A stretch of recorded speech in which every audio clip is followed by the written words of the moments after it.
Bwenayongerayo nebivudde mu nsiko y'ebyemizannyo akawungeezi k'olwaleero ekibiina ekiddukanya omuzannyo gw'omupiira mu ggwanga ekya FUFA kidduukiridde amaka g'abaana abataliiko mwasirizi agasangibwa wano mu Kisenyi.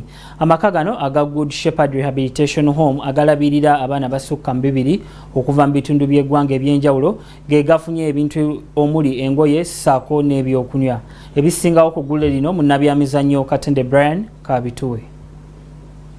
Nga bweri enkola ya FUFA okuddiza ku bantu ne ku mulundi guno bawaddeyo ebintu ebyenjawulo omuli engoye, emmere, emijoozi gya ttiimu y'eggwanga ssaako n'emipiira eri amaka g'abakateyamba aga Good Shepherd agasangibwa mu Kisenyi Kiganda Zone.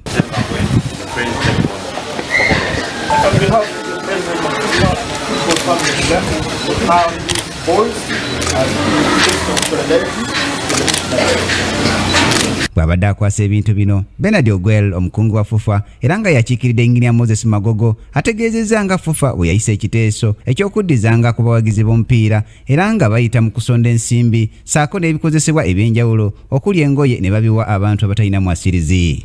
Nicolas Kiza w'ebyensimbi mu FUFA akinogaanyiza nga bwe baasalawo omwaka guno empaka z'ekikopo kya Uganda Cup zikozesebwe nga kampeyini ey'okukuŋŋaanyizaamu ebintu ebiwerako basobole okubiwa bakateyamba. Tutandika n'omwaka guno ekikopo kya Uganda Cup ekinaasambirwanga ku kamalirizo ejja kuwangayo ekintu kyonna eri abantu baffe naye nga kyekuusa kwabo abalabirira abaana abataliiko mwasirizi.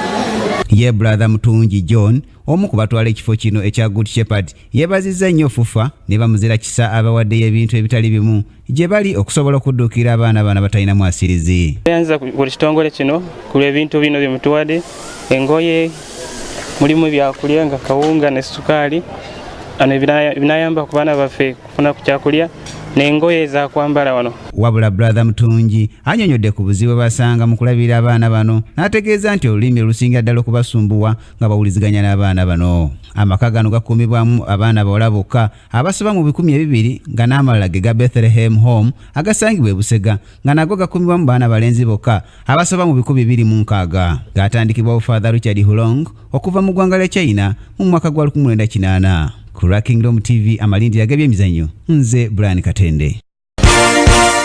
This is Kingdom TV.